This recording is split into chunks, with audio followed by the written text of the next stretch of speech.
નમસ્કાર દર્શક મિત્રો, હું છું પરમાર અનિશા. તમે જોઈ રહ્યા છો લોકસામના ન્યૂઝ. તો જોઈએ આજના સમાચાર.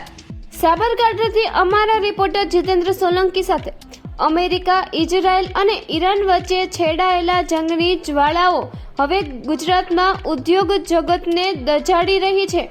સાબરકાંઠાના ધમધમતો સિરામિક ઉદ્યોગ આ યુદ્ધના કારણે આર્થિક સંકટમાં સપડાયો છે.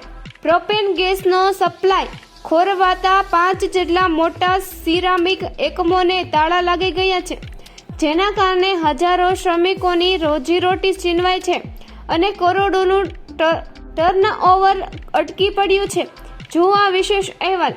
દ્રશ્યો છે જ્યારે દિવસ રાત ટાઇલ્સનું ઉત્પાદન થતું હતું, પરંતુ આજે અહીં માત્ર સન્નાટો અને બંધ પડેલી ચીમનીઓ જોવા મળી રહી છે.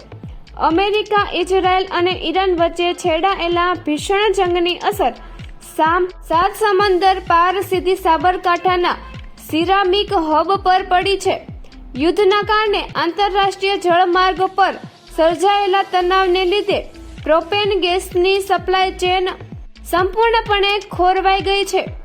સિરામિક ઉદ્યોગ માટે ગેસ એ પ્રાણવાયુ સમાન છે, જેનો પુરવઠો અટકી પડતા જ 24 કલાક ધમધમતા સાબરકાંઠા 5 જેટલા મોટા એકમોને બંધ પડી ગયા છે. માલિકો જેઓ રોકડા સાથે આ ઉદ્યોગ ચલાવી રહ્યા હતા, તેઓ આજે રઘવાયા બન્યા છે, કારણ કે કાચો માલ હોવા છતાં ઈંધણના અભાવે ઉત્પાદન શૂન્ય થયું છે. વૈશ્વિક યુદ્ધની અસર સ્થાનિક સ્તરે એટલું મોટું નુકસાન કરી શકે છે, તેનું આ જીવંત ઉદાહરણ છે. જો ગેસનો પુરવઠો વહેલી તકે પુનઃ સ્થાપિત નહીં થાય તો આગામી દિવસોમાં સાબરકાંઠાનો આ ઉદ્યોગ સંપૂર્ણપણે પાયમાલ થઈ શકે છે.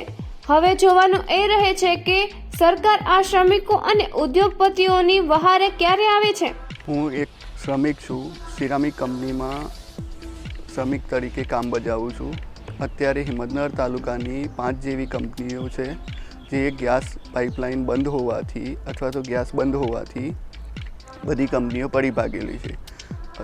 હિંમતનગર આજુબાજુના લગભગ 2500 વર્કરો કામ કરે છે.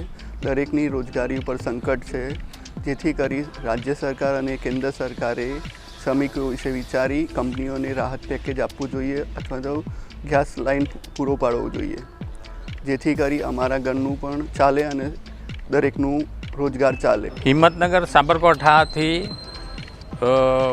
મેન્યુફેક્ચરિંગ ટાઇલ્સનું મેન્યુફેક્ચરિંગ યુનિટનો હું માલિક છું અને સાબરકાંઠાની અંદર આજથી 10 વર્ષ પહેલાં 25 થી 30 યુનિટ ધગધગતા હતા અને ધીરે ધીરે બધા યુનિટ બંધ થઈ ગયા, જેના કારણે બેરોજગારી વધી છે અને અત્યારે એઝ ઓન ટુડે 5 યુનિટ ચાલે છે. એમાં બી ઈરાન અને ઇઝરાયલનું યુદ્ધ થવાથી એનો ગેસનો સપ્લાય બંધ થઈ ગયો છે અને એક યુનિટમાં 500 થી 600 માણસો કામ કરી રહ્યા છે, તે બેરોજગાર બનેલા છે. હવે ધીરે ધીરે આ કેટલા દિવસ ચાલશે કોઈ નક્કી નથી અને બેંકના ફાઇનાન્સથી આ યુનિટો બધા ચાલતા હોય છે, એમના ઇન્સ્ટોલમેન્ટ વ્યાજ ભરવાનો બી મોટો પ્રોબ્લેમ છે અને આ લોબુ યુદ્ધ ચાલે તો ઇન્ડસ્ટ્રીઝ બિલકુલ બંધ થઈ જાય અને બેરોજગાર માણસોને બહુ મોટી તકલીફ ઊભી થાય. એટલા માટે મારી નમ્ર વિનંતી છે કે સરકારને આ બાબતે રાજ્ય સરકાર અને કેન્દ્ર સરકારે કંઈક આમાં જલ્દી ઉકેલ આવે એ માટે પ્રફુલભાઈ પટેલ. નમસ્કાર, હું મુકેશ ગોસ્વામી સિગ્નોવા સિરામિક શ્રમિક તરીકે કામ કરું છું. જેથી આ ગેસ લાઇન જે બંધ થઈ ગઈ છે આપણી અને જે સિરામિકો બંધ થઈ છે, એના કારણે કંઈક શ્રમિકો બેરોજગાર અને રોજગારી માટે આજે બહુ આફત આવી ગઈ છે. જે લોકોને છોકરાઓને ખવડાવવું પીવડાવવું અને ઘર ચલાવવું બહુ મુશ્કેલ થઈ ગયું છે.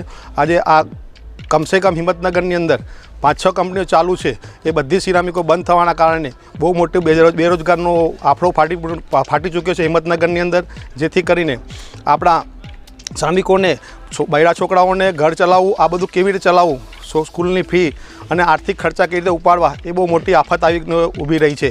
જેથી સરકારશ્રીને અને ગુજરાત સરકાર અને કેન્દ્ર સરકાર સાહેબશ્રીને નમ્ર વિનંતી છે કે આ વિશે અમે કોઈ પ્રકારનો સોલ્યુશન લાવીને અમને રોજગારી અપાવો, એવી અમારી દરખાસ્ત. તો ફરી મળીશું એક નવા સમાચાર સાથે. ત્યાં સુધી જોતા રહો લોકસામના ન્યૂઝ.